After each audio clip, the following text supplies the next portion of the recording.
मेरी अमीर गर्लफ्रेंड ने मेरे साथ रहने के लिए जानबूझकर गरीब होने का नाटक किया। उसका मकसद ये टेस्ट करना था कि कहीं मैं उसके पैसों के पीछे तो नहीं हूं। लेकिन उसका आखिरी टेस्ट मेरे सारे पैसे खर्च करना था, वो 1 लाख युआन जो मैंने अपनी दादी की जान बचाने के लिए बचाकर रखे थे। अपने हाथ में खाली हो चुका बैंक कार्ड देखकर मैं सन्न रह गया। काफी देर तक मुझे कुछ समझ नहीं आया। मैंने अपना गुस्सा दबाया और बोला, तुमने वो पैसे किस चीज के लिए यूज किए? क्या वो वापस मिल सकते हैं? दूसरी तरफ शेन शियावेई काफी देर तक साइलेंट रही। अचानक उसने एक सेंटेंस कहा, जियांग चेन, अगर मैं कहूं कि मैंने सारे पैसे खर्च कर दिए हैं और वो वापस नहीं मिल सकते तो तुम क्या करोगे? शेन शियावेई की ये बात सुनकर कि उसने सारे पैसे उड़ा दिए हैं, मेरा पहला थॉट यही था कि अब पैसे चले गए। दादी की सर्जरी अब नहीं हो पाएगी। मैं अपने आखिरी रिश्तेदार को भी खोने वाला था। शेन शियावेई ने देखा कि मैं कुछ नहीं बोल रहा हूं, तो उसने बड़े कैजुअल टोन में कहा, मुझे पता है कि तुम्हें बिना बताए ये करना गलत था, लेकिन अब तो पैसे खर्च हो चुके हैं। तुम मुझे ब्लेम तो नहीं करोगे ना? वैसे भी वो इतने ज्यादा पैसे नहीं थे। जब मैं फ्यूचर में पैसे कमाऊंगी तो तुम्हें वापस कर दूंगी। मैंने शेन शियावेई की बात पूरी होने का इंतजार नहीं किया और फोन काट दिया। उसके बाद मैं हॉस्पिटल के पेमेंट काउंटर के सामने एक हारी हुई रूह की तरह मोशनलेस खड़ा रहा। अचानक मेरे फोन पर एक अनजान नंबर से टेक्स्ट मैसेज आया, शुई मोर, रूम 602, तुम्हारे लिए एक सरप्राइज है। मैसेज कंफ्यूजिंग था, लेकिन पता नहीं क्यों मेरे अंदर एक अजीब सी बेचैनी होने लगी। कुछ सेकंड्स हिचकिचाने के बाद मैं हॉस्पिटल से निकल गया। मैंने सीधे बार के लिए टैक्सी ली। इसी बीच मेरा टेस्ट लेने के लिए शेन शियावेई ने अपने बुरे दोस्तों को हमारी फर्स्ट एनिवर्सरी एडवांस में सेलिब्रेट करने के लिए इकट्ठा किया था। उसी पल प्राइवेट रूम का दरवाजा धीरे से खुला। सबकी नजरें उधर गईं और वहां दरवाजे पर एक दुबला पतला शख्स शांति से खड़ा था। जब उसने देखा कि दरवाजे पर मैं हूं, तो शेन शियावेई अचानक खड़ी हो गई। वो तेजी से दरवाजे की ओर आई। उसका चेहरा कंफ्यूजन और पैनिक से भरा था। उसे समझ नहीं आ रहा था कि मैं अचानक यहां कैसे आ गया। Jiang chain. शेन शियावेई का चेहरा घबराहट से भरा था। उसने रिफ्लेक्स में मेरा हाथ पकड़ने की कोशिश की, लेकिन मैंने उसे अवॉइड कर दिया। शेन शियावेई का दिल बैठ गया। उसने सफाई देने के लिए जल्दी से मेरा हाथ पकड़ा। जियांग चेन, जैसा तुम सोच रहे हो वैसा नहीं है। मुझे एक्सप्लेन करने दो। मैंने अपनी गर्लफ्रेंड की तरफ देखा और अचानक एक जेंटल स्माइल के साथ कहा, शेन शियावेई, चलो ब्रेकअप करते हैं। मेरी आवाज बहुत शांत थी, लेकिन बेहद फर्म थी। शेन शियावेई एक पल के लिए दंग रह गई, फिर उसने पागलों की तरह सिर हिलाया। नहीं नहीं नहीं, मैं ब्रेकअप नहीं करूंगी जियांग चेन। मैं सब एक्सप्लेन कर सकती हूं। मैं वाकई एक्सप्लेन कर सकती हूं। मैंने जबरदस्ती शेन का हाथ झटक दिया। मेरी आवाज अभी भी जेंटल पर फर्म थी। शेन शियावेई, मुझे जाने दो। मेरी बस एक रिक्वेस्ट है, मेरे पैसे वापस कर दो। 1 साल साथ रहने के बाद शेन शियावेई जानती थी कि मैं जो कहता हूं वही करता हूं। एक बार मैंने कोई डिसीजन ले लिया तो उसे कोई नहीं बदल सकता था। अगर मैंने कह दिया कि मुझे ब्रेकअप करना है तो मैं कभी पीछे मुड़कर नहीं देखूंगा।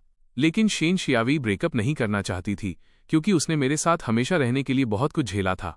उसने मिन्नत की, जियांग चेन, मैं तुमसे भीख मांगती हूं, क्या हम ब्रेकअप न करें? मेरी नज़र रूम में मौजूद हर किसी पर गई। आखिर में मेरी नज़र सीन नियन पर टिकी। सीन एक कोने में बैठा था जिसे शेन शियावेई नहीं देख सकती थी। उसने मेरी तरफ एक मॉकिंग स्माइल दी, जैसे उसके होंठ कह रहे हों, तुम मेरा मुकाबला नहीं कर सकते। मैंने उसे इग्नोर किया और शेन शियावेई की तरफ देखा। मैं धीरे से बोला, ठीक है, हमें ब्रेकअप करने की जरूरत नहीं है, बस मुझे अभी 1 लाख युआन दे दो। मुझे सिर्फ वो 1 लाख चाहिए। शेन शियावेई का एक्सप्रेशन थोड़ा परेशान सा हो गया।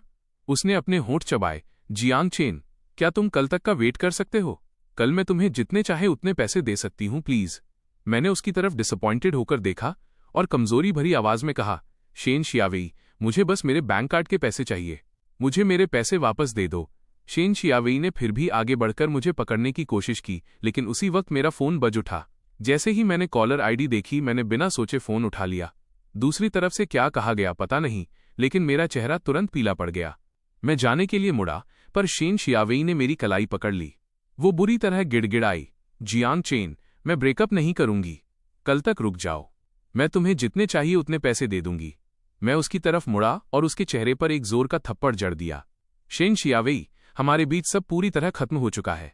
इतना कहकर मैंने उसका हाथ झटक दिया और बिना पीछे देखे बाहर निकल गया। मैं बार से बाहर भागा। आधी रात हो चुकी थी, सड़कें खाली थीं और टैक्सी ना के बराबर थीं। अभी जो कॉल आया था वो हॉस्पिटल से था। डॉक्टर ने कहा कि मेरी दादी की कंडीशन खराब हो गई है और मुझे तुरंत हॉस्पिटल आने को कहा। ये खबर सुनकर मुझे लगा जैसे आसमान टूट पड़ा हो। मैं किसी भी तरह हॉस्पिटल पहुंचना चाहता था। मेरे पास शेन शियावेई के साथ अपनी सिचुएशन के बारे में सोचने का बिल्कुल भी टाइम नहीं था, लेकिन 10 मिनट से ज्यादा वेट करने के बाद भी सड़क पर एक भी गाड़ी नहीं थी। तभी दूर से एक मेबैक धीरे धीरे आती दिखी। मुझे हॉस्पिटल पहुंचने की बहुत जल्दी थी। मैंने अपने दांत भींचे और सड़क के बीचों बीच दौड़ गया। शांत सड़क पर ब्रेक लगने की एक तेज आवाज गूंजी।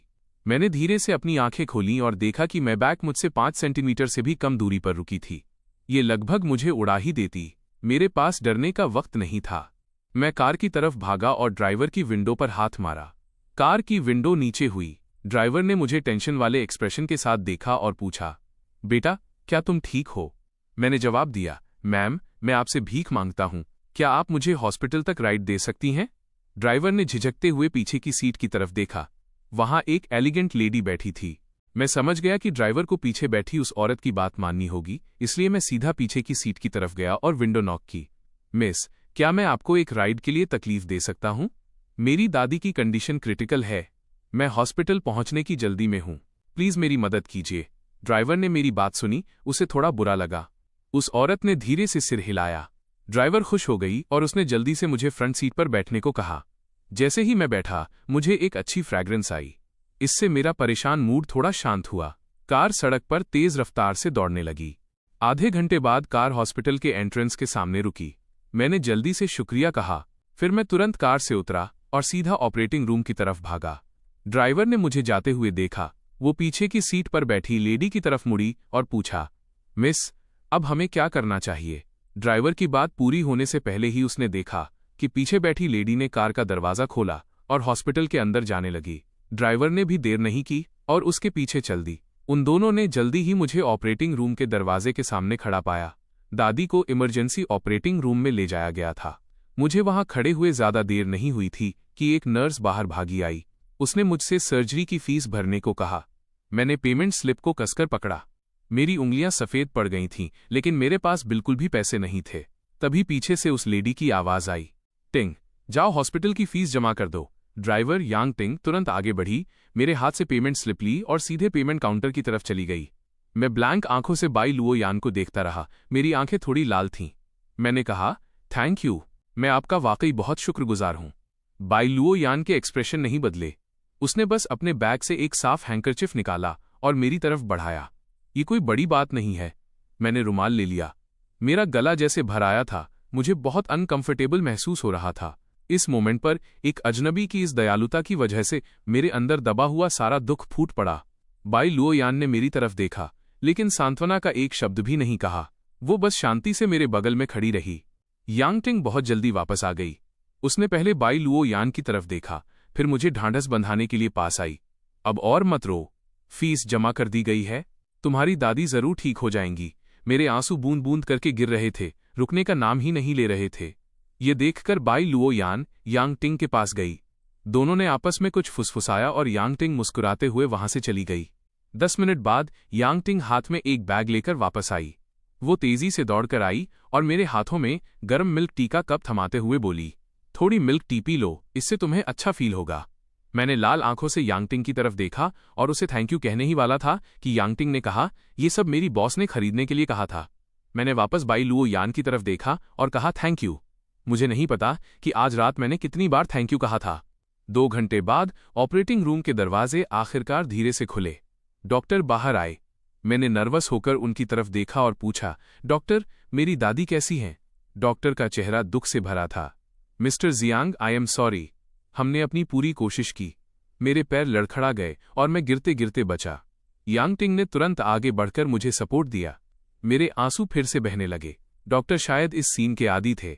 उन्होंने हमदर्दी से कहा, बूढ़ी औरत के पास अब बहुत कम समय बचा है, आप उनसे आखिरी बार मिल लीजिए। कुछ ही देर बाद दादी को व्हीलचेयर पर बाहर लाया गया। मैं उनके पीछे पीछे वार्ड तक गया। बाई लुओ यान भी पीछे पीछे आई। यांग टिंग भी कुदरती तौर पर साथ आई, लेकिन उन दोनों में से कोई भी कमरे के अंदर नहीं गया। वे बस दरवाजे पर खड़े रहे। वार्ड में मैंने दादी का झुर्रियों वाला हाथ अपने चेहरे से लगाया। मैंने उनका हाथ इतनी मजबूती से पकड़ रखा था जैसे मुझे डर हो कि अगर मैंने ढील दी तो वो अगले ही पल मुझे छोड़कर चली जाएंगी। लेकिन मुझे पता था कि ये सिर्फ खुद को धोखा देना था। दादी, मेरी आवाज रुंध गई थी। हॉस्पिटल बेड पर लेटी वो बुजुर्ग औरत पीली पड़ चुकी थी। मेरी आवाज सुनकर उन्होंने धीरे से अपनी आंखें खोलीं। मेरी लाल आंखें देखकर उनके चेहरे पर एक प्यारी सी मुस्कान आ गई। उन्होंने पहले की तरह धीरे से मेरा चेहरा सहलाया। तुम रो क्यों रहे हो? क्या किसी ने शियाओ चेन को परेशान किया है? दादी को बताओ। दादी तुम्हें इंसाफ दिलाएगी। मेरे आंसू टूटे हुए मोतियों की माला की तरह गिर रहे थे। मैं उन्हें रोक नहीं पा रहा था। मैंने सिसकते हुए कहा, दादी प्लीज मुझे छोड़कर मत जाओ। उनकी आंखें भी नम हो गईं। उन्होंने बड़ी मुश्किल से अपना हाथ उठाया और धीरे से मेरा सिर सहलाया। दादी अब तुम्हारे साथ और नहीं रह सकती। दादी मैं आपसे भीख मांगता हूं, प्लीज मत जाइए। हॉस्पिटल के कमरे से आ रही मेरी चीखें सुनकर बाहर खड़ी यांग टिंग की आंखें भी भर आईं। लेकिन बाई लुओ यान के एक्सप्रेशन अभी भी नहीं बदले थे। हालांकि उसकी नजरें मुझ पर ही टिकी थीं। टेस्ट के लिए स्ट्रॉ ले लो, उसकी आवाज शांत हॉलवे में गूंजी। यांग टिंग एक पल के लिए हैरान रह गई। फिर उसने तुरंत खुद को संभाला और कहा, जी मिस। यांग टिंग ने वो मिल्क टी का कप लिया जिससे मैंने अभी पिया था और वहां से चली गई। बाई लुओ यान मुझे हॉस्पिटल रूम में ऐसे देख रही थी जैसे कुछ फुसफुसा रही हो। कमरे के अंदर मैंने अपनी दादी का हाथ मजबूती से पकड़ा हुआ था। शायद उन्हें कुछ एहसास हो गया था। उन्होंने एक ठंडी आह भरी। अगर तुम खुश नहीं हो तो ब्रेकअप कर लो। मैं बस तुम्हें खुश देखना चाहती हूं। मैं फूट फूट कर रोने लगा। मैंने उनका हाथ पकड़ लिया और कुछ देर तक रोता रहा।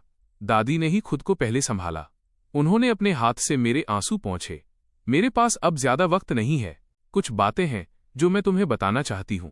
मैं इतना ज्यादा रो रहा था कि बोल नहीं पा रहा था, फिर भी मैंने अपने आंसू रोकने की कोशिश की। कहिए दादी, मैं सुन रहा हूं। मेरे जाने के बाद तुम्हें अपना अच्छे से ख्याल रखना होगा। किसी ऐसे को ढूंढना जो तुमसे प्यार करे। किसी ऐसे का होना जिसे तुम प्यार करते हो, उससे भी ज्यादा जरूरी है। तभी मुझे शांति मिलेगी। मैंने रोते हुए सिर हिलाया। मैं पक्का एक अच्छी लाइफ जीऊंगा। मेरे बेड के नीचे एक छोटा बॉक्स है। मेरी सारी सेविंग्स उसी के अंदर हैं। तुम उसे ले लेना। इस लाइफ में मुझे जिस बात का सबसे कम पछतावा है वो ये कि तुम मुझे सड़क किनारे मिले थे। मैं बहुत खुश हूं। थैंक यू दादी। अगर आपने मुझे सहारा नहीं दिया होता तो मैं अब तक जिंदा नहीं बचता। उन्होंने धीरे से मेरा चेहरा सहलाया। उनकी धुंधली आंखों ने मुझे बार बार बड़े ध्यान से देखा और फिर धीरे धीरे बंद हो गईं। जो हाथ मुझे सहला रहा था वो भी धीरे से नीचे गिर गया। मैं एक पल के लिए जम गया, उनकी बंद आंखों को देखता रहा। मैं इतना दुखी था कि कुछ बोल नहीं पाया। आंसुओं ने मेरा विजन धुंधला कर दिया था। मैंने धीरे से अपना सिर उन पर रख दिया। मेरी आवाज अनजाने में बहुत धीमी हो गई। दादी, मैं पक्का एक अच्छी लाइफ जीऊंगा। अब आप चैन से सो जाइए। कमरे के बाहर यांग टिंग जल्दी जल्दी चलकर आई। वो कुछ बोलने ही वाली थी कि बाई लुओ यान ने उसे रोक दिया। यांग टिंग ने हॉस्पिटल रूम के अंदर देखा और तुरंत समझ गई कि क्या हुआ है। वह चुपचाप एक तरफ खड़ी हो गई। बाई लुओ यान मुझे कमरे के अंदर देख रही थी। उसकी खूबसूरत आंखों में एक अजीब सी हलचल थी। मैं बाहर आया और देखा कि वे दोनों अभी भी वहीं थीं। मुझे थोड़ी हैरानी हुई। मिस, आप अभी तक गई नहीं। क्या तुम्हें अंतिम संस्कार के खर्चों के लिए मदद चाहिए? बाई लुओ यान की आवाज ने मुझे टोक दिया। मैंने कुछ देर तक बाई लुओ यान की तरफ देखा, फिर धीरे से बोला, क्या आप मुझे कुछ और पैसे उधार दे सकती हैं? मैं अपनी दादी को एक प्रॉपर विदाई देना चाहता हूं। बाई लुओ यान ने धीरे से कहा, ठीक है। फिर उसने एक बिजनेस कार्ड निकाला और मुझे थमा दिया। अगले कुछ दिनों तक मैं शानशांग में ही रहूंगी। अगर तुम्हें कुछ भी चाहिए हो तो मुझे कांटेक्ट करना। मैंने बिजनेस कार्ड लिया और उसे देखा। नाम उन पर खूब जच रहा था। थैंक यू मिस बाई, मैं आपके सारे पैसे वापस कर दूंगा। ये सुनकर बाई लुओ यान ने बस सिर हिलाया। उसने कुछ नहीं कहा। मुझे पैसे मिल गए और मैंने अपनी दादी के अंतिम संस्कार के अरेंजमेंट शुरू कर दिए। इस शहर में उनका कोई रिश्तेदार नहीं था, इसलिए मैंने खुद ही फैसला किया कि उनका अंतिम संस्कार किया जाए और फिर किसी ऐसी जगह ढूंढूं जहां हरे भरे पहाड़ और साफ पानी हो ताकि उन्हें शांति मिल सके। श्मशान घाट से स्टाफ से उनकी अस्थियां लेते वक्त मैंने उन्हें अपने सीने से लगा लिया। मैंने धीरे से फुसफुसाया, दादी, मैं आपको घर ले जा रहा हूं। मैंने एक टैक्सी बुलाई और अस्थियां उस छोटे से घर में ले आया जहां मैं उनके साथ रहता था। लेकिन दरवाजे पर मुझे कोई ऐसा मिला जिसकी मैंने उम्मीद नहीं की थी। शेन शियावेई आज वैसी नहीं लग रही थी जैसी मैंने उसे पिछले 1 साल से देखा था। अब उसने डिजाइनर कपड़े पहने थे और हाथ में एक महंगा LV बैग था। वो बिल्कुल एक रिच किड लग रही थी। शेन शियावेई ने मुझे दूर से टैक्सी से उतरते देखा, लेकिन उसका ध्यान इस पर नहीं गया कि मैंने क्या पकड़ा हुआ है। जब वो पास आई तो उसने देखा कि मेरे हाथ में एक कलश है। उस कलश पर मेरी दादी की फोटो साफ दिख रही थी। शेन शियावेई वहीं जम गई। काफी देर बाद वो आखिरकार बोली, दादी। मैंने उसकी तरफ नहीं देखा, लेकिन मैं बिना उसकी तरफ देखे सीधा घर के अंदर चला गया। शेन शियावेई को जैसे होश आया और वो तुरंत मेरे पीछे भागी। उसके हाव भाव थोड़े घबराए हुए थे और चेहरा पीला पड़ा हुआ था। तो पिछले कुछ दिनों से मैं तुम्हें ढूंढ नहीं पा रही थी।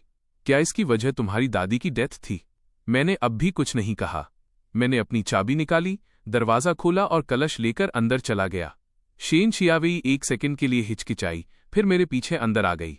वो अजीब तरह से मेरे पीछे पीछे चल रही थी और मुझे दादी का कलश सावधानी से टेबल पर रखते हुए देख रही थी। कलश पर लगी फोटो का चेहरा उसकी तरफ ही था। शेन शियावेई को गिल्ट महसूस हुआ और उसकी हिम्मत नहीं हुई कि वो सीधे फोटो की तरफ देख सके। मैं मुड़ा और ब्लैंक एक्सप्रेशन के साथ शेन शियावेई की तरफ देखा। मेरी टोन बहुत रूखी और ठंडी थी। मिस शेन, क्या आपको कुछ चाहिए? जिस तरह से मैंने उसे एड्रेस किया, वो सुनकर शेन शियावेई को ऐसा लगा जैसे उसके दिल में किसी ने खंजर घोंप दिया हो। घबराहट में उसने मेरा हाथ पकड़ने की कोशिश की, लेकिन मैंने बेरुखी से उसे पीछे धकेल दिया। शेन शियावेई, मुझे तुमसे नफरत करने पर मजबूर मत करो। Jiang chain. शेन शियावेई का दिल टूट गया था और वो ऐसे दुखी हो रही थी जैसे मैंने उसके साथ कुछ गलत किया हो। शेन शियावेई, शुरू से लेकर आखिर तक विक्टिम बनने का नाटक मत करो। चोट तो मुझे लगी है ना? शेन शियावेई ने खुद को संभाला। वो पहले की तरह क्यूट बनकर मुझे मनाना चाहती थी ताकि मैं उसे माफ कर दूं, लेकिन मेरी ठंडी नजरें देखकर वो रुक गईं। Jiang chain, I am sorry. दादी के जाने से तुम पक्का टूट गए होगे। मुझे दुख है कि जब तुम अपने सबसे बुरे दौर में थे मैं तुम्हारे साथ नहीं रह सकी। मेरा चेहरा अभी भी इमोशनलेस था। मैं उसे शांति से देख रहा था। अचानक मेरे चेहरे पर एक मॉकिंग स्माइल आई। शेन शियावेई, तुम वाकई मुझे घिन आती है। मेरी याद में मैंने कभी उस पर इस तरह आवाज नहीं उठाई थी, इसलिए शेन शियावेई काफी देर तक सन्न रह गई। शेन शियावेई, जाओ यहां से, मैं तुम्हें फिर कभी नहीं देखना चाहता। शेन शियावेई को होश आया और उसने पागलों की तरह मेरी कलाई पकड़ ली। वो बड़ी आजीजी से गिड़गिड़ाई, मुझे सच में पता है कि मैंने गलती की है। क्या तुम मुझे इस एक बार माफ कर सकते हो? मुझे पता है दादी की मौत तुम्हारे लिए एक बहुत बड़ा झटका है। शेन शियावेई, क्या तुम्हें पता है कि उस रात मैंने तुमसे पैसे वापस करने की जिद क्यों की थी? टॉपिक इतनी जल्दी बदल गया कि शेन शियावेई रिएक्ट करने में थोड़ी स्लो रही। उसकी आंखों में अभी भी कन्फ्यूजन था। मैंने बिना किसी इमोशन के उसका हाथ झटक दिया, बिल्कुल उसी रात की तरह। क्योंकि तुमने मेरी दादी की जान बचाने वाले पैसे खर्च कर दिए थे। अगर उनकी सर्जरी थोड़ी जल्दी हो जाती तो शायद वो मुझे छोड़कर नहीं जाती। ये शब्द शेन शियावेई के दिल में किसी बम के फटने जैसे थे। सदमे में उसकी आंखें फटी की फटी रह गईं। उसने यकीन न करते हुए मेरी तरफ देखा। काफी देर बाद उसका चेहरा उतर गया। जियांग चेन, तुम मुझसे झूठ बोल रहे हो ना? मैंने खुद को धोखा दे रही शेन शियावेई की तरफ देखा और ठंडी आह भरते हुए अपना सिर हिलाया और एक दूसरा बम फोड़ा। शेन शियावेई, जिस रात तुम बार से निकली थी तुम किसी दूसरे आदमी के साथ होटल गई थी, है ना? यह सुनते ही शेन शियावेई के चेहरे का रंग उड़ गया। उसकी नजरें इधर उधर भटकने लगीं। ये साफ था कि वो गिल्टी थी। दरअसल जिस दिन मेरी दादी की डेथ हुई मुझे एक फोटो मिली थी। फोटो में शेन शियावेई एक आदमी के सहारे लेटी थी। उसकी गर्दन पर हकी के निशान थे और वो चैन की नींद सो रही थी। उस मोमेंट पर मैं शेन शियावेई से पूरी तरह से डिसअपॉइंट हो चुका था। जब मैंने वो फोटो देखी तो मेरे दिल में कोई हलचल नहीं हुई। शेन शियावेई जानती थी कि वो सारी उम्मीदें खो चुकी है, लेकिन वो फिर भी मुझे छोड़ना नहीं चाहती थी। मैं इकलौता ऐसा आदमी था जिसने उसके दिल को छुआ था। वो हार कैसे मान लेती? जियांग चेन, मैं सच में तुम्हारे बिना नहीं रह सकती। क्या तुम मुझे इस एक बार माफ कर सकते हो? भले ही दादी चली गईं, लेकिन तुम्हारे पास मैं तो हूं। मैं तुम्हारा ख्याल रखूंगी। अब से मैं पक्का तुम्हारे साथ बहुत अच्छा बर्ताव करूंगी। इतना कहकर शेन शियावेई कुछ कदम आगे बढ़ी और मुझे गले लगाने के लिए हाथ बढ़ाया। मैं तुरंत साइड में हट गया। मैं भागने के लिए मुड़ा, पर शेन शियावेई ने जोर लगाकर मेरी कलाई पकड़ ली। वो मेरी बाहों में गिर गई। कई दिनों की भागदौड़ के बाद मैं अपनी लिमिट तक थक चुका था। एक पल के लिए मैं शेन शियावेई की पकड़ से खुद को छुड़ा नहीं पाया। शेन शियावेई ने मेरे होठों को अपने इतने करीब देखा। उसकी आंखों में दीवानगी थी। वो धीरे से अपने पंजों पर खड़ी हुई, मुझे किस करने के इरादे से। मुझे शेन शियावेई के इरादे का एहसास हो गया। शेन शियावेई एक पल के लिए रुकी, फिर उसकी आंखों में एक पागलपन सा छा गया। जियांग चेन, मैं तुमसे बहुत प्यार करती हूं। अगर मैं खुद को तुम्हें सौंप दूं तो तुम मुझे छोड़कर नहीं जाओगे ना? मैं टाइम पर रिएक्ट नहीं कर पाया और उसने मुझे जमीन पर धकेल दिया। अचानक दरवाजे से एक साया अंदर आया और उसने एक हाथ से शेन शियावेई को, जो मेरे ऊपर थी, खींचकर दूर फेंक दिया। इससे पहले कि शेन शियावेई कुछ समझ पाती, उसके चेहरे पर एक जोरदार थप्पड़ पड़ा। मैं सोफे से उठा। बाई लुओ यान को अचानक वहां देखकर मैं थोड़ा हैरान था। मिस बाई लुओ यान ने जबरदस्ती शेन शियावेई को जमीन पर पटक दिया। हमारे आसपास की हवा ठंडी होने लगी थी। शेन शियावेई ने अचानक आई बाई लुओ यान को देखा, फिर जिस तरह हम दोनों एक दूसरे से बात कर रहे थे उस पर गौर किया। तुरंत ही उसके सिर में खून चढ़ गया और वो बिना सोचे समझे बोल पड़ी, जियांग चेन, तो तुम मुझे छोड़ने की इतनी जल्दी में इसलिए थे क्योंकि तुम्हें कोई नई मिल गई है। ये औरत मुझसे ज्यादा अमीर है ना? शेन शियावेई एक रिच किड थी, इसलिए वो देख सकती थी कि बाई लुओ यान के कपड़े बहुत महंगे थे। मैंने गुस्से में उसकी तरफ देखा। शेन शियावेई, दफा हो जाओ यहां से। शेन को भी थोड़ा पछतावा हुआ, लेकिन बोले हुए शब्द वापस नहीं लिए जा सकते थे। उसने एक नज़र बाई लुओ यान पर डाली, फिर मेरी तरफ देखा और न चाहते हुए भी वहां से चली गई। अब घर में सिर्फ मैं और बाई लुओ यान बचे थे। हालांकि मैं शेन शियावेई से सारी उम्मीदें खो चुका था, फिर भी उसकी घटिया बातों से मेरा दिल थोड़ा दुखी था। बाई लुओ यान ने मेरी तरफ रुमाल बढ़ाया और धीरे से कहा, ऐसा क्यों है कि जब भी मैं तुम्हें देखती हूं तुम रो रहे होते हो? मैंने कोई जवाब नहीं दिया, बस रूखेपन से अपने आंसू पोंछे और कहा, अब ऐसा नहीं होगा, मैं अब कभी नहीं रोऊंगा। बाई लुओ यान ने मुझे गहराई से देखा पर कुछ कहा नहीं। उसने बस शांति से रुमाल वापस रख लिया। मैंने खुद को संभाला और बाई लुओ यान की तरफ देखा। मिस बाई, क्या आपको मुझसे कुछ काम है? बाई लुओ यान ने ज्यादा कुछ नहीं कहा, बस अपनी आंखों से दरवाजे की तरफ इशारा किया। यांगटिंग एक फाइल लेकर अंदर आई। बाई लुओ यान ने फाइल ली और सीधे मुझे पकड़ा दी। मैंने शक के साथ उसे लिया और खोला। फाइल के अंदर एक डीएनए टेस्ट रिपोर्ट थी। टेस्ट के रिजल्ट बता रहे थे कि दोनों पक्षों के बीच 99.99% ब्लड रिलेशन होने की प्रोबेबिलिटी है। इसका मतलब था कि मेरा और जिस दूसरे शख्स का टेस्ट हुआ है उनके बीच पेरेंट चाइल्ड रिलेशनशिप है। मैं ब्लैंक होकर बाई लुओ यान को देखता रहा। तो क्या आप मुझे ये बताने की कोशिश कर रही हैं कि मैं आपका खोया हुआ भाई हूं? बाई लुओ यान एक पल के लिए दंग रह गई, फिर उसके होठों पर एक खूबसूरत मुस्कान आई। उस पल मुझे ऐसा लगा जैसे मेरी आंखों के सामने हजारों फूल खिल गए हों। मैंने कभी उम्मीद नहीं की थी कि ये ठंडी और रॉयल दिखने वाली लड़की मुस्कुराते हुए इतनी खूबसूरत लगेगी, लेकिन वो खूबसूरती बस एक पल के लिए थी। बाई लुओ यान ने तुरंत अपनी मुस्कान समेटी, पर उसकी भौहें थोड़ी नरम पड़ गईं। सटीक रूप से कहूं तो तुम मेरी बेस्ट फ्रेंड के खोए हुए छोटे भाई हो। मेरा परिवार और तुम्हारा परिवार पुराने पारिवारिक दोस्त हैं। अच्छा, मैं समझ गया। बाई लुओ यान और मेरी सगी बहन बेस्ट फ्रेंड्स हैं, इसलिए वो बस उन्हें ढूंढने में मदद कर रही थी। लेकिन उसे ये कैसे पता चला कि मैं ही उसकी बेस्ट फ्रेंड का सगा भाई हूं? बाई लुओ यान ने मेरे चेहरे की तरफ देखा। तुम मेरी आंटी के युवा दिनों की याद दिलाते हो, तुम बिल्कुल उनके जैसे दिखते हो, इसलिए मैंने अंदाजा लगाया कि शायद तुम ही मेरी बेस्ट फ्रेंड की फैमिली के वो खोए हुए बेटे हो। मैंने अपने हाथ में थामी फाइल को देखा। एक पल के लिए इस बात को हजम करना थोड़ा मुश्किल था कि मुझे मेरे जन्म देने वाले पेरेंट्स मिल गए हैं। मेरा रिएक्शन देखकर बाई लुओ यान ने धीरे से माफी मांगी। जैसे ही डीएनए टेस्ट के रिजल्ट आए, मैंने तुम्हारी फैमिली को ये खबर दे दी थी। वे अब रास्ते में ही होंगे। वे शायद कल तुमसे मिलने आ जाएंगे। ये सुनकर कि मेरे असली पेरेंट्स आ रहे हैं, ये कहना झूठ होगा कि मेरा दिल बिल्कुल नहीं पसीजा। दादी ने ये बात कभी नहीं छुपाई थी कि मैं एक गोद लिया हुआ बच्चा हूं। उन्होंने एक बार बताया था कि जब मैं उन्हें मिला था तो उन्होंने पुलिस में रिपोर्ट की थी, लेकिन पुलिस को ऐसी कोई फैमिली नहीं मिली जिसका बच्चा खोया हो। मेरे असली पेरेंट्स के बारे में भी कोई खबर नहीं मिली। काफी समय तक तलाश करने के बाद दादी ने मुझे मेरे असली माता पिता से मिलवाने की उम्मीद छोड़ दी और मुझे खुद गोद लेने का फैसला किया। आई एम सॉरी, मैंने बिना पूछे ये सब किया। बाई लुओ यान की ठंडी आवाज ने मेरे ख्यालों को तोड़ दिया। मैंने धीरे से सिर हिलाया। कोई बात नहीं, आपने कुछ गलत नहीं किया। बाई लुओ यान ने आगे पूछा, तो क्या तुम उनसे मिलना चाहते हो? मैं एक पल के लिए खामोश रहा और फिर धीरे से सिर हिलाया। मुझे नहीं पता। दादी का अभी देहांत हुआ है। मेरा दिमाग अभी काफी उलझा हुआ है। बाई लुओ यान ने सहमति में सिर हिलाया। मैं जानती हूं कि अचानक ये सब एक्सेप्ट करना तुम्हारे लिए मुश्किल है। तुम सोचने के लिए अपना वक्त ले सकते हो। वैसे भी वे कल आ ही रहे हैं।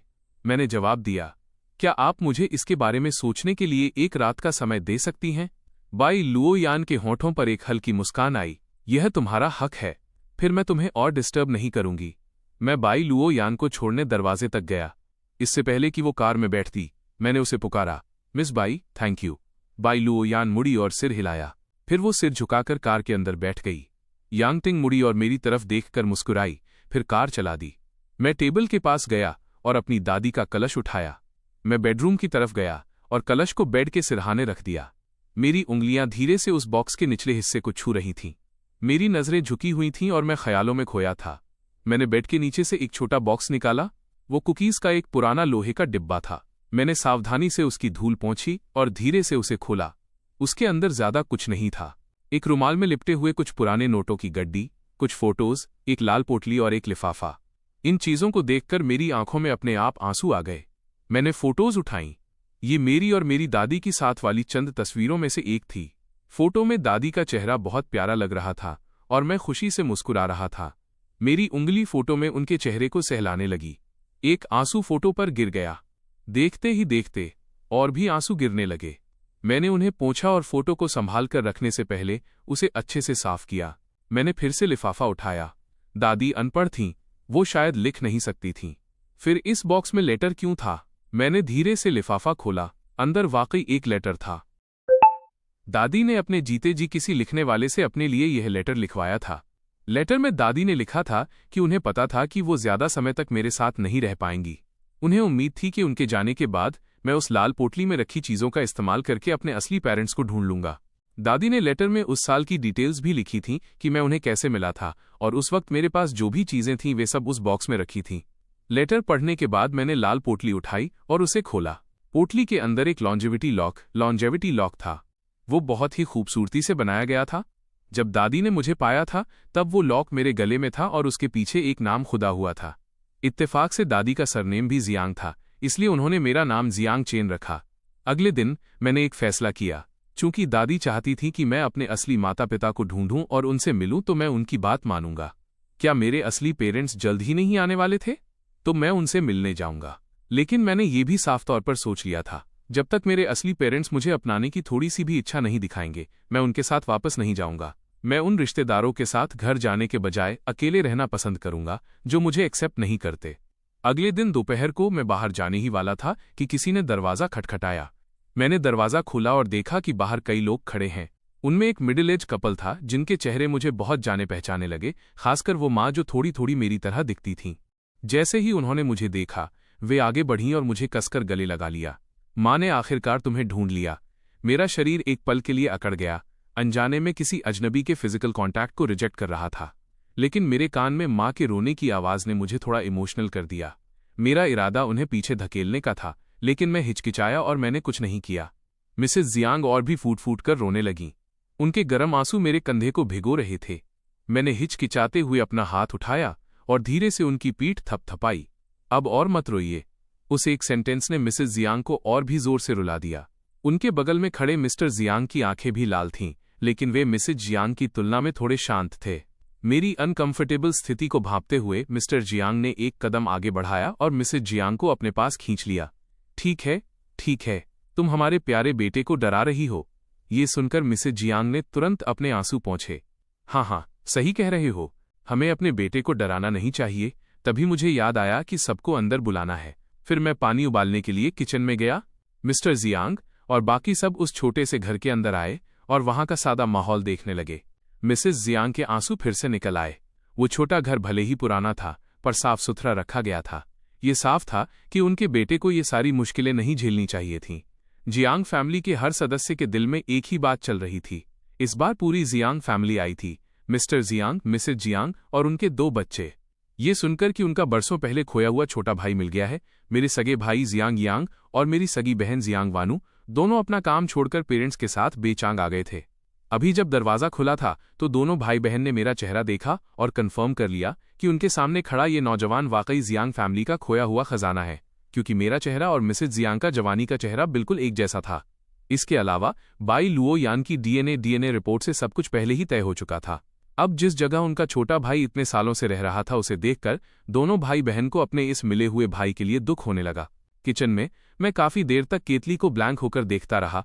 हालांकि मैंने अपने असली माता पिता से मिलने के लिए खुद को मेंटली तैयार कर लिया था, लेकिन जब वे वाकई मेरे सामने खड़े थे तो मुझे एक अजीब सी बेचैनी और एंग्जाइटी महसूस हो रही थी। मेरे घर में आमतौर पर इतने मेहमान नहीं आते थे। मेरे पास पूरा टी सेट नहीं था, इसलिए मैंने कैबिनेट में छानबीन करके कुछ कप ढूंढे।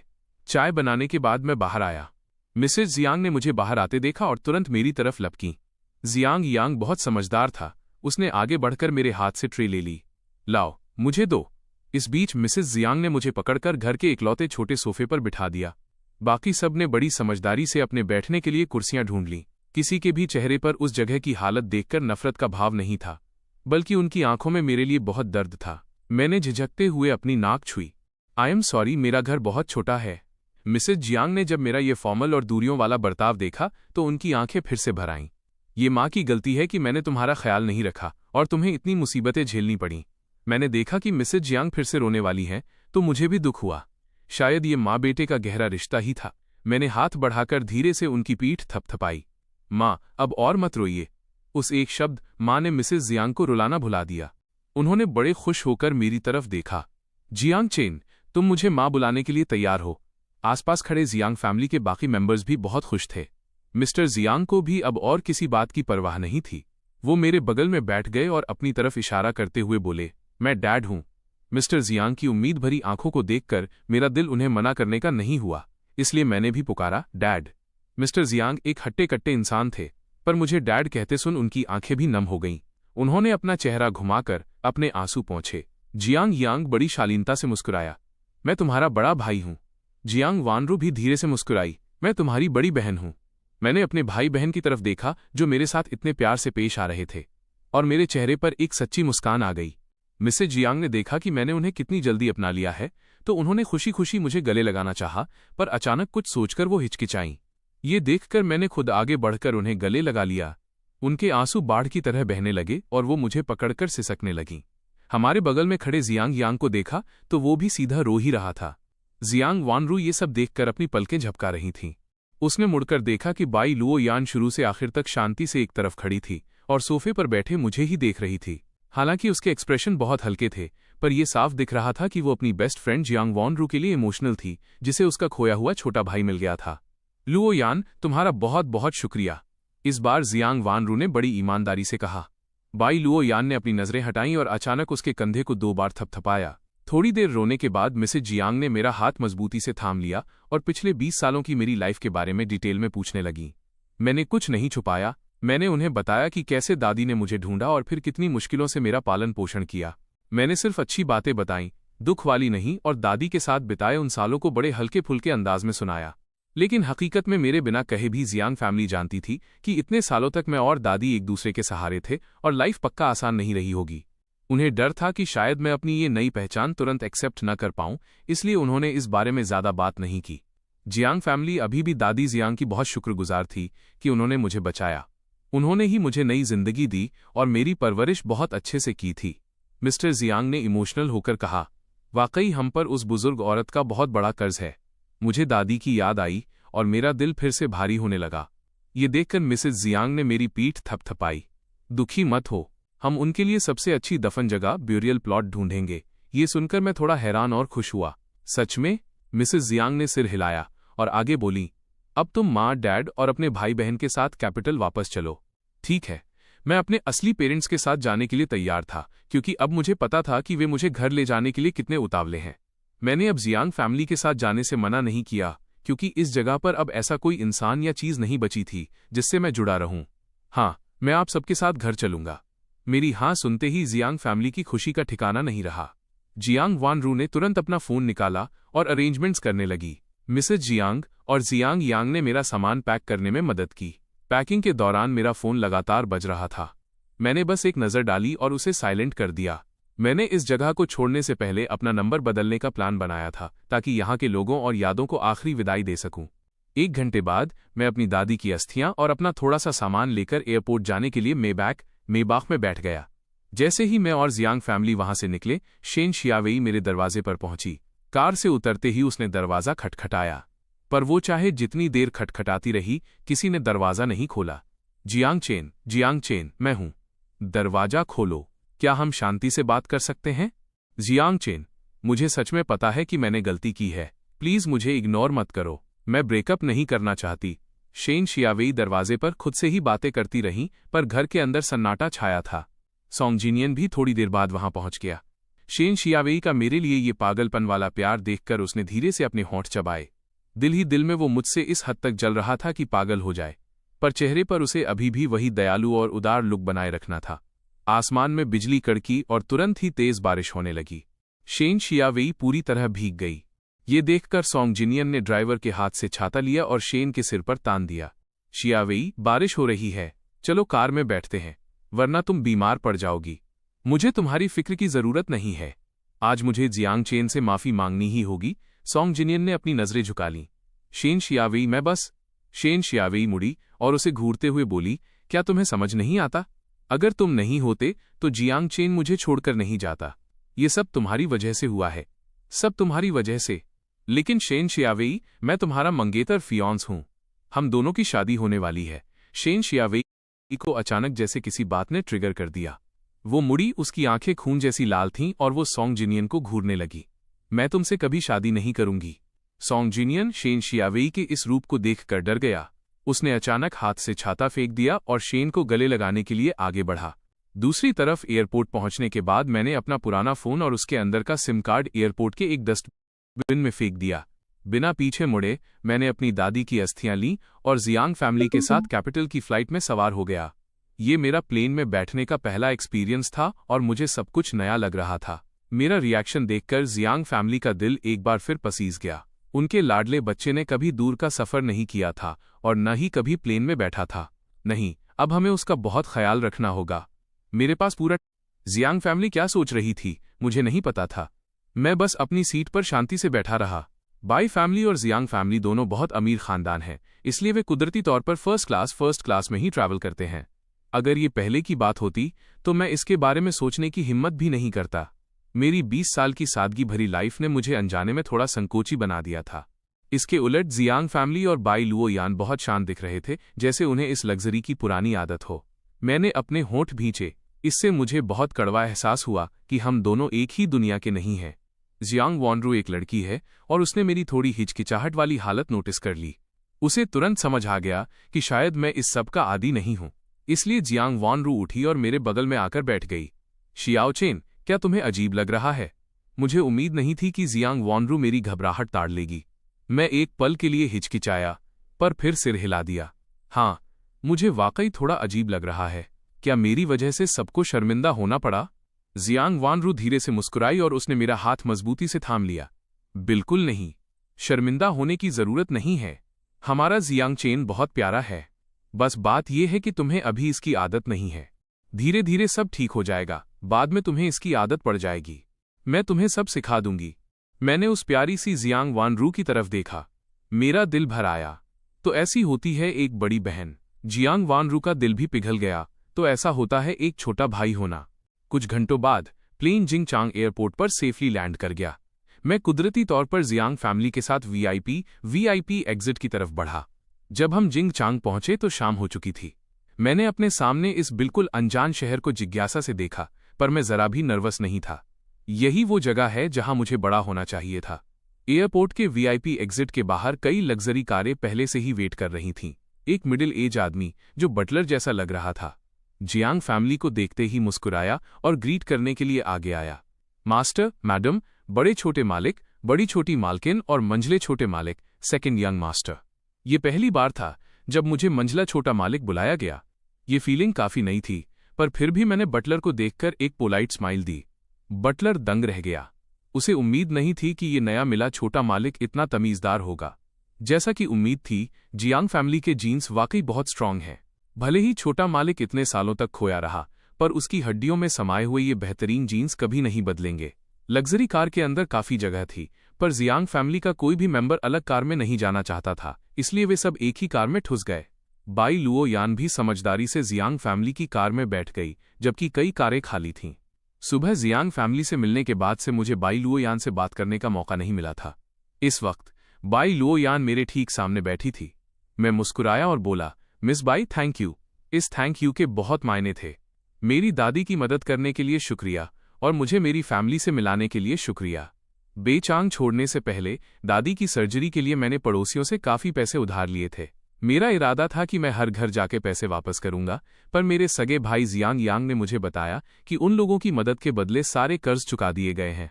जियांग फैमिली ने उन्हें शुक्रिया के तौर पर कुछ गिफ्ट्स भी दिए। जब मुझे ये पता चला तो मुझे एक बार फिर एहसास हुआ कि जियांग फैमिली मुझे कितनी अहमियत देती है। मैंने सिर उठाकर बाई लुओ यान की तरफ देखा। चेहरा अभी भी वही ठंडा और रॉयल था, पर मुझे उसमें थोड़ी सी नरमी दिखी। इतना फॉर्मल होने की जरूरत नहीं है, ये मेरा फर्ज था। मुझे महसूस हुआ कि मेरे दिल की धड़कन थोड़ी तेज हो गई है। मैंने शर्माकर अपना सिर झुका लिया। मेरी हिम्मत नहीं हुई कि मैं दोबारा लुओ यान की तरफ देखूं। ये देखकर मेरे बगल में बैठी मिसेस जियांग ने मिस्टर जियांग को एक नज़र देखा। वे एक दूसरे की आंखों का इशारा समझ गए। दोनों ने एक दूसरे को देखकर स्माइल की और मुझे और बाई लुओ यान को और भी ज्यादा प्यार भरी नजरों से देखने लगे। जियांग वानरू अपनी बेस्ट फ्रेंड और अपने छोटे भाई के बीच की इस केमिस्ट्री को देखकर मन ही मन मुस्कुरा रही थी। मुझे नहीं पता कि हम कितनी देर से कार में थे, पर बाहर का नजारा अब धीरे धीरे बदलने लगा था। भीड़ भाड़ वाली सड़कों की जगह अब जंगलों ने ले ली थी। मैंने शक के साथ अपना सिर घुमाकर जियांग वानरू की तरफ देखा। जियांग वानरू मुस्कुराई, मेरा सिर सहलाया और बोली, यहां से लेकर ये पूरा पहाड़ बाई फैमिली की प्रॉपर्टी है। जियांग और बाई फैमिली के पुराने पुश्तैनी घर इसी पर बने हुए हैं। हैरानी से मेरा मुंह खुला का खुला रह गया। हालांकि मुझे पता था कि बाई और जियांग फैमिली के पास पैसा है, पर पूरा पहाड़ अपना होना कुछ ज्यादा ही था। पर हकीकत में ये तो सिर्फ शुरुआत थी। एक टॉप टियर फैमिली होना कोई छोटी बात नहीं थी। कार आधे घंटे तक पहाड़ पर ऊपर चढ़ती रही। दूर से मुझे एक बड़ा सा लोहे का गेट दिखा। जैसे ही कार पास पहुंची, गेट धीरे से खुल गया। मेरी आंखों के सामने दो आलीशान विला थे। सही कहूं तो वे दो बड़े आंगन वाले पुश्तैनी घर थे। आलीशान चाइनीज स्टाइल के आंगन वाले घर अगल बगल खड़े थे। वहां छोटे पुल थे जिनके नीचे पानी बह रहा था और कलाकारी से सजाए गए पत्थर थे। कार से उतरने के बाद मैंने अपने सामने की उस शानदार आर्किटेक्चर को देखा और दंग रह गया। मिसेज जियांग ने मेरा हाथ पकड़ा और धीरे से मुस्कुराईं। जियांग चेन, ये तुम्हारा घर है। लेफ्ट वाला बाई फैमिली का पुश्तैनी घर है और राइट वाला हमारे जियांग खानदान का। मैंने उन दो लगभग एक जैसे घरों को देखा और मन ही मन बाई और जियांग फैमिली की दोस्ती की दाद दी। इतने करीब रहना तो एक बात थी, पर उनके पुराने घर भी बिल्कुल एक जैसे थे। अचानक लेफ्ट वाले घर से कुछ लोग भागते हुए बाहर आए। सबसे आगे एक प्यारी और शालीन दिखने वाली बुजुर्ग महिला थीं। बाई फैमिली की दादी ने लाल रंग का चौंगसाम पहना था। वो तेजी से हमारी तरफ आईं। उनके पीछे एक कपल और कुछ मेड्स थीं। धीरे चलिए माँ, अगर मैं और लेट हुई तो मैं अपने होने वाले पोते दामाद ग्रैंडसन इन लॉ को नहीं देख पाऊंगी। मैं कंफ्यूज था। मेरा भाई जियांग यांग? मेरी नज़र लुओ यान और उसके बगल में खड़े जियांग यांग पर गई। वे दोनों साथ में वाकई बहुत अच्छे लग रहे थे। अपने छोटे भाई की नज़र भांपते ही जियांग यांग तुरंत कुछ कदम साइड हट गया और लुओ यान से दूरी बना ली। मैं सोच ही रहा था कि तभी बाई फैमिली की दादी सीधा मेरे पास दौड़ कर आईं। उन्होंने मुझे ऊपर से नीचे तक बार बार देखा। मेरा पोता दामाद कितना हैंडसम है। मेरा सिर सवालों से भर गया। तो जिस पोते दामाद की बात वो बुजुर्ग महिला कर रही थी, वो मैं था। मैंने सोचा चूंकि वो बड़ी हैं तो उन्हें खुद आगे बढ़कर ग्रीट करना गलत नहीं होगा। दादी। हैरानी की बात यह थी कि जैसे ही मेरे मुंह से दादी शब्द निकला, बाई फैमिली की दादी की आंखें चमक उठीं। उन्होंने सबसे शेखी बघारते हुए कहा, मेरे पोते दामाद ने मुझे दादी बुलाया। उसी पल बाई कपल भी वहां पहुंच गया। बाई दादी की बात सुनकर उन्होंने हार मानकर अपना सिर हिलाया। मैं इस नज़ारे को देखकर सन्न था। अब ये क्या सिचुएशन है? क्या मेरा बचपन से ही कोई अरेंज मैरिज तय है? बाई दादी कुछ और बोलने ही वाली थीं कि तभी लुओ यान अचानक धीरे से बोली, दादी, जियांग चेन अभी अभी वापस आया है, उसे डराओ मत। बाई फैमिली की दादी ने अपनी पोती की तरफ देखा, फिर अपने पोते दामाद की तरफ। बाई लुओ यान मुड़ी और जियांग कपल से बोली, अंकल जियांग, आंटी जियांग, मैं अपनी दादी और पेरेंट्स को पहले वापस ले जाती हूँ। ठीक है, ठीक है। पिछले 2 दिनों में तुमने काफी मेहनत की है। कुछ दिनों में साथ मिलकर खाना खाते हैं। इतना कहकर लुओ यान मुड़ी और अपनी दादी का हाथ थामकर बाई कपल के साथ चली गई। बेचारे मिस्टर और मिसेस बाई को अपने दामाद से एक शब्द भी बोलने का मौका नहीं मिला और उनकी बेटी उन्हें जबरदस्ती वहां से ले गई। मिसेस जियांग मेरा हाथ पकड़कर राइट साइड वाले घर की तरफ ले गईं। दूर से ही मैंने देखा कि मेन गेट पर लोगों की 2 कतारें खड़ी थीं। जैसे ही हम करीब पहुंचे, उन सबने एक साथ कहा, घर में आपका स्वागत है छोटे मालिक। मैं इस नज़ारे से थोड़ा चौंक गया।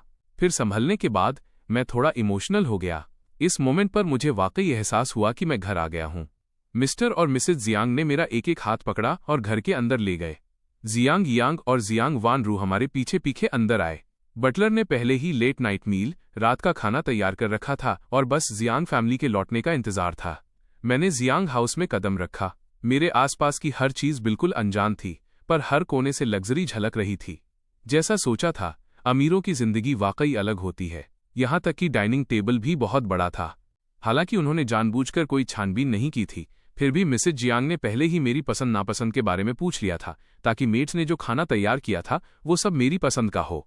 खाना खाने के बाद मिसेज जियांग एक्साइटेड होकर मुझे मेरे रूम में ले गईं। जियांग कपल का रूम 2nd फ्लोर पर था, जबकि हम तीनों भाई बहनों के कमरे 3rd फ्लोर पर अरेंज किए गए थे। उनमें से मेरा कमरा 3rd फ्लोर पर सबसे अच्छी लाइटिंग वाला था। मिसेज जियांग ने दरवाज़ा खोला। कमरे का लेआउट देखते ही मेरी आंखों में चमक आ गई। जियांग चेन, मुझे तुम्हारी पसंद नहीं पता थी, इसलिए मैंने अपनी मर्जी से ये रूम अरेंज कर दिया है। अगर तुम्हें कुछ भी पसंद ना आए तो बस कह देना, मैं तुरंत किसी से इसे बदलवा दूंगी। जिस छोटे घर में मैं बड़ा हुआ था उसके मुकाबले मेरे पास रहने के लिए कोई खास डिमांड्स नहीं थीं। ये जगह तो ज़रूरत से ज़्यादा कंफर्टेबल थी, और उस रूम की वो बड़ी फ्लोर टू सीलिंग विंडो, अर्श से फर्श तक वाली खिड़की तो कमाल की थी। बाहर कदम रखते ही पूरे पहाड़ का खूबसूरत नज़ारा दिखता था। मम्मी, कुछ भी बदलने की ज़रूरत नहीं है, मुझे ये बहुत पसंद आया। ये जगह मेरे पुराने घर से कहीं ज़्यादा बेहतर है। ये सुनकर मिसेस जियांग की आंखें फिर से भर आईं। ऐसा लग रहा था कि जब से वो मुझसे मिली हैं बस आंसू ही बहा रही हैं। मुझे थोड़ा दुख हुआ और मैंने उनका हाथ थाम लिया। मैं लोगों को चुप कराने में बहुत अच्छा नहीं हूं। मम्मी, दुखी मत होइए, अब मैं आपके पास वापस आ गया हूं। मिसेस जियांग ने रोना बंद किया और मुस्कुरा दी। उन्होंने अपने आंसू पोंछे। मेरा जियांग चेन सही कह रहा है, तुम वापस आ गए हो, तुम मेरे पास वापस आ गए हो जियांग चेन। अब से मम्मी तुम्हारा दोगुना ख्याल रखेंगी। माँ बेटे ने थोड़ी देर और बातें की और फिर मिसेस जियांग न चाहते हुए भी वहां से चली गईं। उनके जाने के बाद मैंने उस बिल्कुल नए माहौल को देखा और अपने नए कमरे का एक छोटा सा टूर लेने का फैसला किया। मेरा नया रूम बहुत बड़ा था, यहाँ तक कि उस छोटे घर से भी बड़ा जिसमें मैं और दादी रहते थे। आसपास घूमकर मुझे एहसास हुआ कि यहाँ की लग्जरी मेरी इमेजिनेशन से भी परे थी। फिर मैंने कमरे की बाकी जगह देखी और पाया कि मेरा रूम बगल वाले एक और रूम से कनेक्टेड था। वो एक स्टडी पढ़ने का कमरा था जिसे क्लासिकल स्टाइल में सजाया गया था। मुझे ऐसा लगा जैसे मैं टाइम ट्रेवल करके पीछे चला गया हूँ। स्टडी में किताबों से भरी दो बहुत ऊंची और बड़ी अलमारियां थीं। वहां भी एक बड़ी फ्लोर टू सीलिंग विंडो थी। उसे खोलते ही एक लंबा हवा में लटका हुआ गलियारा, सस्पेंडेड कॉरिडोर दिखा। उस लंबे गलियारे का दूसरा सिरा भी एक कमरे से जुड़ा था। मुझे जिज्ञासा हुई तो मैं दबे पांव उस गलियारे पर चल पड़ा। बिल्कुल वैसी ही एक स्टडी की विंडो के सामने खड़ा होकर मैंने अंदर झांका। अंदर बिल्कुल अंधेरा था। मैं एक पल के लिए हिचकिचाया। मैंने उसे धीरे से धक्का दिया और पाया कि दरवाज़ा खुला था। मैंने हैंडल घुमाया और दरवाज़ा खोला। ठीक उसी वक्त कमरे के दूसरे छोर से किसी और ने भी दरवाज़ा खोला। लाइट्स जल उठीं। बाई लुओ यान और मैं दोनों बाथरोब पहने हुए एक दूसरे को साफ देख रहे थे। हम दोनों अभी अभी शावर लेकर निकले थे। हम दोनों ही सन्न रह गए। फिर मेरी नज़रें अनजाने में लुओ यान की गोरी छाती पर पड़ गईं, जो बाथरोब की वजह से थोड़ी खुली हुई थी। लुओ यान ने एक पल की हैरानी के बाद खुद को संभाला। मुझे अपनी छाती की तरफ घूरते देख उसके होठों पर एक हल्की मुस्कान आई। क्या ये सुंदर है? सॉरी। मैंने झटके से लुओ यान की स्टडी का दरवाज़ा बंद कर दिया। मैं पागलों की तरह उस लंबे गलियारे से वापस अपने स्टडी में भागा और दरवाज़ा बंद कर लिया। मैं दरवाजे से सटकर जोर जोर से सांस लेने लगा, पर मेरे दिमाग में बाथरोब पहने लुओ यान की इमेज बार बार घूम रही थी। मेरे गाल जलने लगे। मैंने अपने हाथ से खुद को हवा दी ताकि चेहरे की गर्मी कम हो सके, पर लुओ यान की वो इमेज दिमाग से हटने का नाम ही नहीं ले रही थी, जिससे शांत होना मेरे लिए इम्पॉसिबल हो गया था। मेरे रूम की स्टडी बगल वाली बाई लुओ यान की स्टडी से कनेक्टेड है। क्या हमारे कमरे इतने करीब हैं? मुझे लगा कि अगर मैंने इस बारे में और सोचा तो मेरा दिमाग सच में फट जाएगा। इसलिए मैंने ड्रेसिंग रूम से अपने कपड़े ढूंढे और सीधा बाथरूम में चला गया। बाहर आने के बाद मैं सावधानी से उस बड़े बेड पर लेट गया। बेड की चादरें शायद अभी धुली और सुखाई गई थीं, क्योंकि उनमें से न सिर्फ ताजगी की महक आ रही थी बल्कि धूप की खुशबू भी थी। पहले मुझे लगा कि इस नए माहौल में मैं सुबह तक सो नहीं पाऊंगा, पर पता नहीं क्यों, शायद बहुत थकान की वजह से या उस बेड के कंफर्ट की वजह से लेटते ही मुझे गहरी नींद आ गई। सपने में मुझे मेरी दादी दिखीं। वो थोड़ी दूर खड़ी होकर मुझे प्यार से देख रही थीं। मैं उनकी तरफ भागा और उनके गले लग गया। दादी, मुझे आपकी बहुत याद आती है। उन्होंने प्यार से मेरी पीठ थपथपाई। अच्छा बच्चा, अब मैं चैन से जा सकती हूँ। जब उन्होंने कहा कि वो जाना चाहती हैं तो मैंने उन्हें और कसकर पकड़ लिया। काफी देर बाद मैंने ना चाहते हुए भी उन्हें जाने दिया। मैंने उन्हें एक प्यारी सी मुस्कान दी। दादी, आप अपनी अगली जिंदगी में बहुत खुश रहना। उन्होंने सिर हिलाया। उनकी आकृति धीरे धीरे रोशनी की बूंदों में बदल गई और मेरी आंखों के सामने से गायब हो गई। मैंने हाथ बढ़ाया, कुछ पकड़ना चाहा, पर हाथ में कुछ नहीं आया। अगले दिन सुबह सुबह मेड्स को रसोई से बर्तनों के खटकने की आवाज आई। वे एक दूसरे को देखने लगीं और जल्दी से किचन में गईं। उन्होंने देखा कि जो मंझला छोटा मालिक कल ही घर लौटा था, वो अब एप्रन पहनकर खाना बना रहा है। आवाज सुनकर मैंने अपना सिर घुमाया और मुस्कुराया। मेरी बात सुनकर मेड्स वहीं सन्न रह गईं। होश में आते ही वे तुरंत आगे बढ़ीं और मेरे हाथ से पलटा स्पैचुला छीन लिया। मंझले छोटे मालिक, आप इतनी जल्दी क्यों उठ गए? ये सब काम हम पे छोड़ दीजिए। अगर मालिक और मालकिन को पता चला तो हमारी शामत आ जाएगी। मैंने मुस्कुराते हुए उनकी बात काटी। मैं मम्मी पापा से इस बारे में बात कर लूंगा। मैं जल्दी जाग गया था, इसलिए मैंने बस ब्रेकफास्ट बना लिया। मेट्स ने फिर एक दूसरे की तरफ देखा। छोटे मालिक, अगर आप हमारा काम कर लेंगे तो हम क्या करेंगे? पहले मैंने सिर्फ जियांग फैमिली के लिए खुद ब्रेकफास्ट बनाने के बारे में सोचा था, पर इस पहलू पर मेरा ध्यान नहीं गया। मैंने माफी मांगते हुए उनसे कहा, आई एम सॉरी, मैं बस अपने पेरेंट्स के लिए पर्सनली नाश्ता बनाना चाहता था। आज आखिरी बार है, आगे से आप ही लोग कीजिएगा। ये सुनकर मेट्स ने चैन की सांस ली। मुझे वाकई थोड़ी शर्मिंदगी महसूस हुई, ऐसा लगा जैसे मैंने किसी की रोजी रोटी ही छीन ली हो। मिसेस जियांग जब सोकर उठीं तो सबसे पहले मेरे कमरे में आईं, पर काफी देर खटखटाने के बाद भी अंदर से कोई आवाज नहीं आई। उन्हें लगा मैं अभी सो रहा हूं।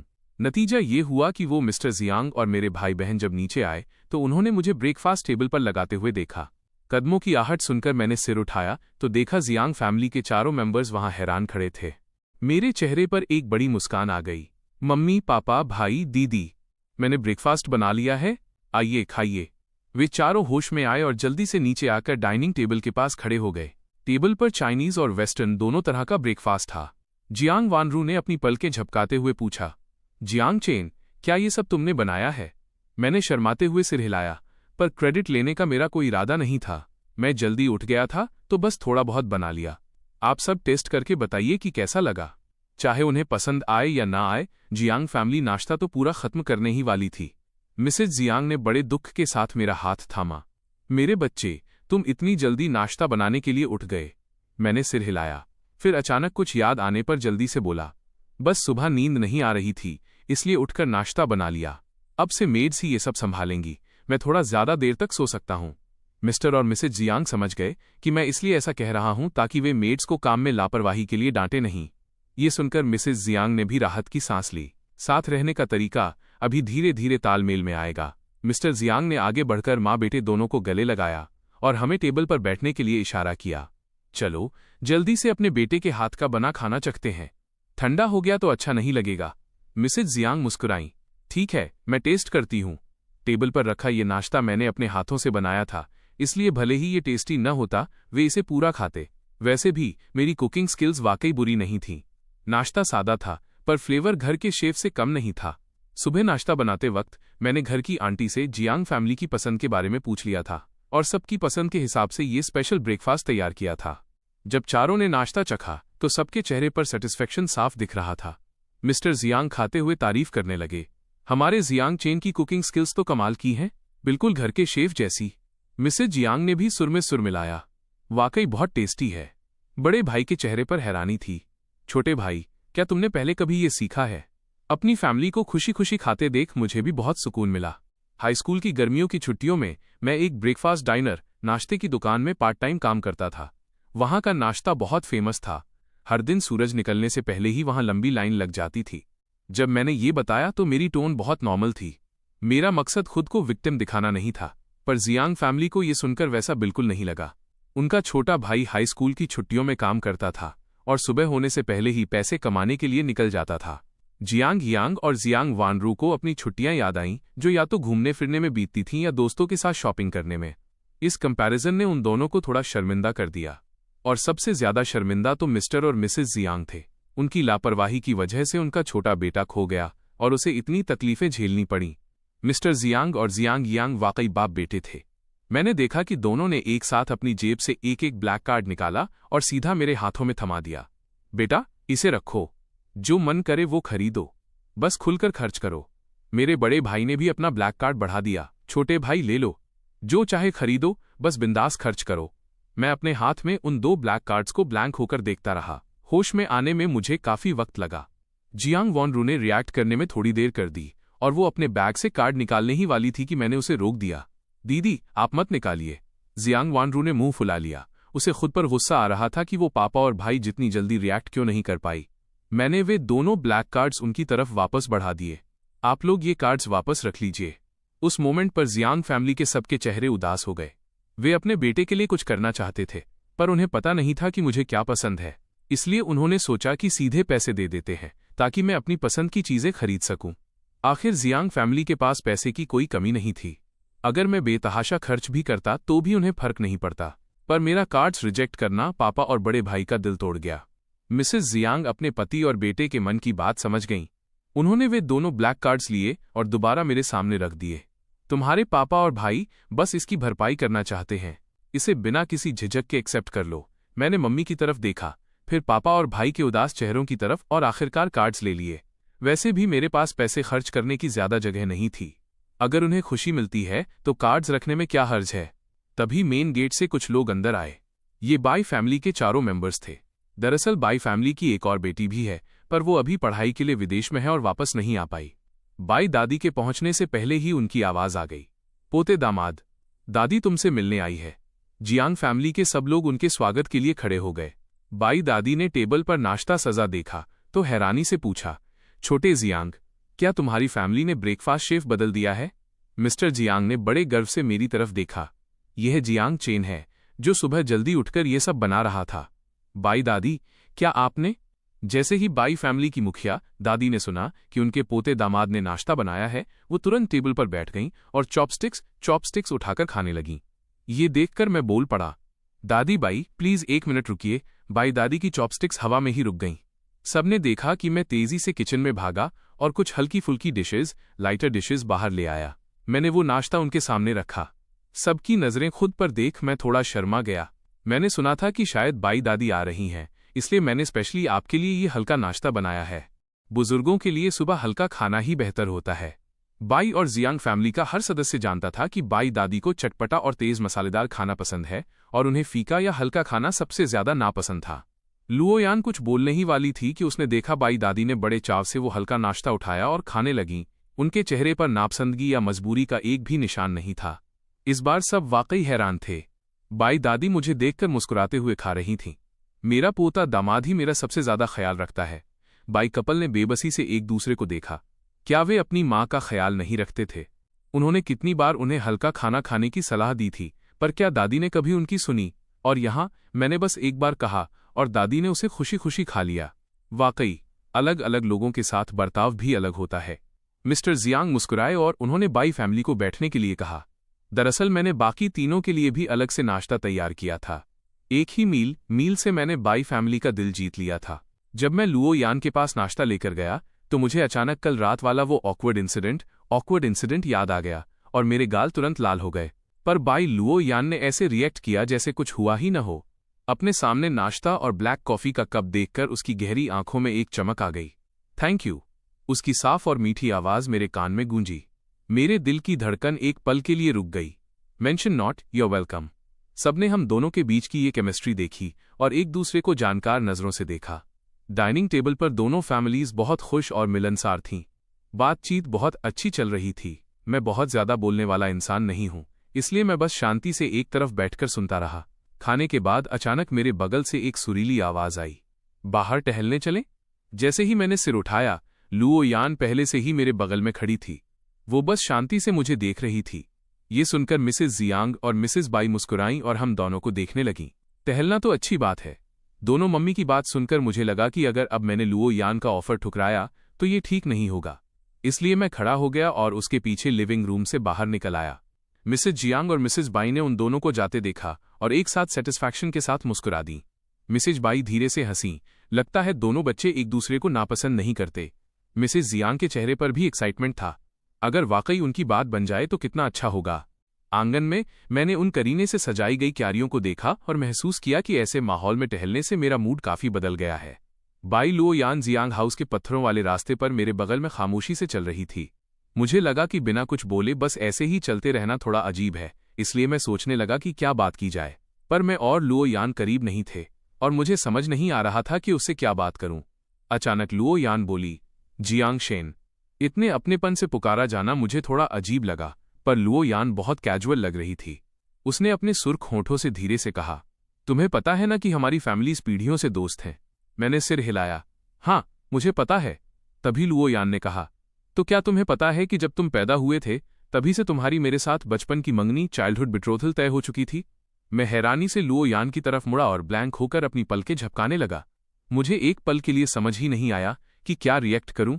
मुझे वाकई इस बारे में कुछ नहीं पता था। चाहे मेरे मम्मी पापा हों या मेरे भाई बहन, किसी ने मुझे ये बात नहीं बताई थी। शायद उन्हें अभी तक मौका ही नहीं मिला था। पर कल बाई दादी का बर्ताव देखकर और जिस तरह वो मुझे बार बार पोता दामाद बुला रही थीं, मैंने थोड़ा अंदाजा तो लगा लिया था।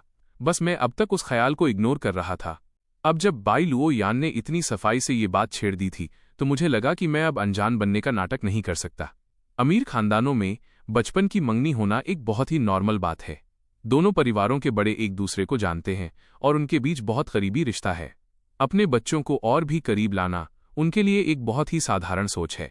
लुओ यान रुकी, उसने अपना सिर घुमाया और थोड़ा सा मेरे चेहरे के करीब झुकी। उसके होठों पर एक हल्की मुस्कान थी। तो तुम्हारा क्या ख्याल है? लुओ यान का अचानक इतना करीब आना मुझे थोड़ा घबरा गया। मेरा मन हुआ कि मैं पीछे हट जाऊं, पर मेरे पैर जैसे जम गए थे। लुओ यान को अपनी तरफ घूरते देख मुझे थोड़ी शर्म आने लगी। मैंने झेंपते हुए अपनी नजरें हटा लीं। मैंने अभी इस बारे में कुछ सोचा नहीं है। लुओ यान सीधी खड़ी हो गई। उसकी टोन काफी रिलैक्स थी, जैसे वो इसे पूरी तरह नकार नहीं रही थी। मैं सन्न रह गया। फिर मेरे गाल थोड़े गर्म महसूस होने लगे। मुझे लगा कि लुओ यान ने अभी जो कहा वो थोड़ा एम्बिग्यूअस था। इसके अलावा लुओ यान की बातों से कोई भी ये गलतफहमी पाल सकता था कि वो मुझे पसंद करती है। मैंने खुद को शांत करने की कोशिश की और लुओ यान की तरफ देखा। और आपका क्या? इस मंगनी को लेकर आपके क्या थॉट्स हैं? मुझे नहीं लगता था कि मैं उस टाइप का इंसान हूं जिससे बाई लुओ यान को पहली नज़र में प्यार हो जाए। जब दोनों तरफ के बड़ों ने ये मंगनी तय की थी तो मेरी राय में उन्होंने बाई लुओ यान से नहीं पूछा होगा। शायद लुओ यान इस रिश्ते के खिलाफ हो। लुओ यान ने ज्यादा देर नहीं सोचा। उसकी टोन पहले की तरह ही शांत थी। मुझे इससे कोई ऐतराज नहीं है। तो इसका मतलब है कि तुम इसे पसंद करती हो, है ना? मुझे महसूस हुआ कि मेरे दिल की धड़कन तेज होने लगी है। लुओ यान की इन बातों से हमारे आसपास की हवा में जैसे पिंक बबल्स तैरने लगे थे। ऐसा लग रहा था जैसे लुओ यान कह रही हो कि वो मुझे पसंद करती है। मैंने अपने धड़कते दिल को काबू में किया। तो क्या आप बड़ों की तय की हुई इस मंगनी को एक्सेप्ट करती हैं? बाई लुओ यान ने मेरी तरफ देखा और अचानक हाथ बढ़ाकर मेरी बांह पकड़ ली। उसने कहा, मैं तुम्हारे हाँ कहने का इंतजार कर सकती हूँ। मैं जम गया, उसके चेहरे की तरफ देखने लगा। बाई लुओ यान का वो बेइंतहा खूबसूरत चेहरा। मैं बस देखता ही रह गया। अनजाने में मैं उसमें खो गया। लुओ यान ने मेरा वो दीवाना सा चेहरा देखा और उसके होठों पर एक मुस्कान खिल गई। लगता है तुम्हें मेरा ये चेहरा काफी पसंद आया। होश में आते ही मुझे लगा कि मुझे थोड़ा शांत होने की जरूरत है। फिर मुझे अचानक अपनी एक्स गर्लफ्रेंड की याद आई। काफी देर सोचने के बाद मैं धीरे से बोला, लुओ यान, मुझे आपसे एक बात सच सच कहनी है। लुओ यान को शायद पता था कि मैं क्या कहने वाला हूं। उसके सुर्ख होंठ थोड़े से भिंच गए। तुम मुझे अपनी और अपनी एक्स गर्लफ्रेंड के बारे में बताना चाहते हो? मैं चौंक गया, फिर ईमानदारी से सिर हिलाया।